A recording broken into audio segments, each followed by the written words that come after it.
Few months back on November, Vivo launched this phone as an addition to the V23 lineup. Here after 3 months, I am giving you its full review. So everyone, welcome to the video. I am Susan and you're watching TechSathi.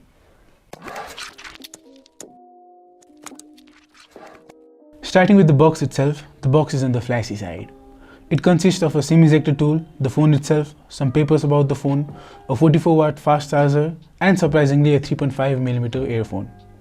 The phone itself doesn't have an audio jack, so the box includes a Type-C cable connector for the earphones. As soon as you open the box, you get the V23e.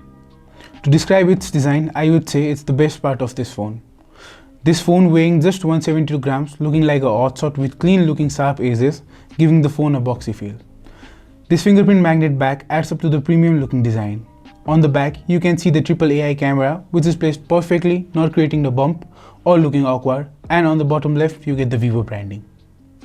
Let's talk about the one thing I'm disappointed on this phone, the camera. It comes with a 64 megapixel f1.8 26mm wide, 8 megapixel f2.2 16mm ultra wide, and 2 megapixel f2.4 macro triple camera setup. The images from this camera are not the sharpest. The color is all over the place and the image is rather contrasted. The portrait mode has uneven blurs and the color comes blunt. Overall, this phone is not meant to take photos, but I personally like the video features it provides.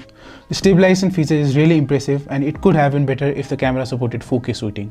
Although the 1080p at 60 fps is not bad at all. Now coming to the front, it has 50 megapixel f2.0 wide single camera. The front camera doesn't perform the best either. The images are similar to how I described the back camera to be, and it shoots 1080p at 30 fps.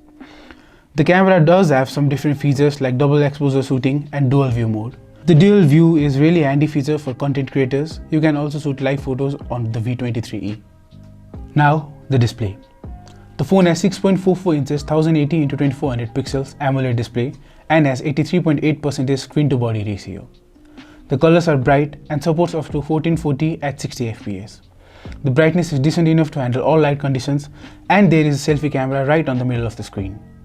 Being AMOLED, you can expect good things from the display and the gaming experience is smooth too. You also get the in-display fingerprint sensor which has no glitch and is quick to respond. To talk about the gaming, let me first tell you what the phone runs on. The V23e is powered by MediaTek Helio Z96 chipset built on 12nm technology. It operates on Android 11 and FunTouch 12. I had no complaints using the FunTouch OS and it is pretty smooth. The V23e has octa-core CPU and Mali Z57 MC2 GPU. This phone has 128GB internal storage with 8GB of RAM, which is more than enough. But if you want, you can even add up the external storage by using the shared SIM slot. Now, talking about the gaming on this phone, you get tons of features, especially for gaming. The Ultra Gaming mode provides you with 3 features: the battery saver, the balance mode, and performance mode. You also get to see real-time consumption of the CPU and GPU while gaming. Not only that, you get fun features like voice changer, 4D vibration, and a designated esports mode.